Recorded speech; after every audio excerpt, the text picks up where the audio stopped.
Эй, привет, Авося, давненько не виделись. Привет, как же я по тебе соскучился. Ой, а что это у тебя? Где ж твой плащ? А, Маруся делала очередной опыт и случайно сожгла мне плащ. Так это то, что от него осталось? Нет, Марусь мне новую куртку сшила взамен плаща.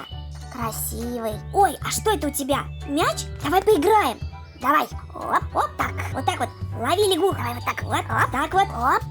Ой, а что это там на небе? Странные птицы. Они, наверное, в догонялки играют. Да нет, они, наверное, улетают от какого-то страшного. О, от кота. Да не бывает таких больших котов, чтобы их там в небе поймать. Что же они там делают?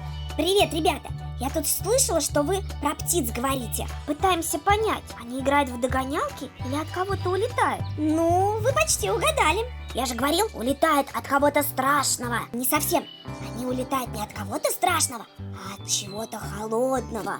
Ой-ой-ой-ой-ой, от чего же? Не бойтесь, они улетают от зимы. Каждую осень дикие птицы улетают на юг, где тепло. Нет, ты чего-то путаешь, мудрено. Мы с Авосей голубей кормим во дворе зимой, и воробьев тоже. А ты почему не улетаешь? Их и называют перелетные. А те, которые остаются зимовать у нас, например, я, называют оседлые. Воробьи и голуби тоже относятся к зимующим птицам оседлым. А дикие гуси, лебеди и некоторые виды других птиц относятся к перелетным. Ого! А они вернутся когда-нибудь? Вернутся. Вот весна придет, и они прилетят. Ну что, ребята, было интересно, ведь сегодня мы узнали, почему же птицы улетают. Что бывают птицы перелетные и оседлые. Перелетные птицы в теплых краях и странах получают достаточно пищи, а вот нам, зимующим, бывает нелегко. Так что, малыши, не забывайте подкармливать птиц во дворе и в парке.